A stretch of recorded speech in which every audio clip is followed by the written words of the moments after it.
Hello guys, രഘുവാണേ. അപ്പോൾ എല്ലാവർക്കും happy mothers day.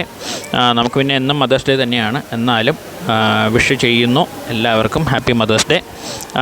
പിന്നെ എന്തുവാ, ഇന്നത്തെ ദിവസം എനിക്കൊരു ചെറിയൊരു പണി കിട്ടി. ചെറുതല്ല, അത്യാവശ്യം വലിയ പണി തന്നെയാണ്. നല്ല തലവേദന. അപ്പോൾ രാവിലെ എണീച്ച് തല പൊക്കാൻ വയ്യ, അമ്മാതിരി തലവേദനയായിരുന്നു. അപ്പോൾ കുറച്ച് നേരം കൂടി കിടന്നു, പിന്നെ കുളിച്ചു. വലിയ കലാപരിപാടികളിലേക്കൊന്നും ഇന്ന് പോയില്ല കുക്കിങ്ങിൽ. അതിന് വരെ മറ്റേ ചോറ് വടിച്ചു, പിന്നെ broccoli, paneer cauliflower stir fry അല്ലെങ്കിൽ നെയ്യിലിട്ട് വാട്ടിയത്. ഓക്കെ, സിമ്പിളായിട്ട് നമുക്ക് ചെയ്യാവുന്നതേ ഉള്ളൂ. കുക്കിംഗ് അറിയാത്ത ഒരാൾക്ക് വരെ സിമ്പിളായിട്ട് ചെയ്യാവുന്ന ഒരു സംഭവമാണ്. അപ്പോൾ പ്രോട്ടീൻ വേണമല്ലോ, അതുകൊണ്ടാണ് പനീറും കൂടി ആഡ് ചെയ്തത് കേട്ടോ. പിന്നെ ഇതിൻ്റെ ഒപ്പം വേറെന്തുവാ, തേങ്ങാപ്പീരുണ്ട്. തേങ്ങാപ്പീര് ഞാൻ ആദ്യം തന്നെ നെയ്യിലിട്ട് വാട്ടിയിട്ടാണ് ഈ കോളിഫ്ലവറും ബ്രൊക്കോളിയും കൂടി അതിൻ്റെ അകത്ത് ആഡ് ചെയ്തത് കേട്ടോ.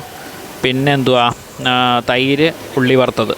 ഉള്ളി വറുത്തത് എൻ്റെ കയ്യിൽ എപ്പോഴും സ്റ്റോക്ക് ഉണ്ടാവും. എനിക്ക് ഭയങ്കര ഇഷ്ടമാണ് ഉള്ളി വറുത്തത്, ചെറുപ്പം മുതലേ അത് ഭയങ്കര ഇഷ്ടമാണ്. അപ്പോൾ ഇതാണ് ഇന്നത്തെ ലഞ്ച്. Okay, by.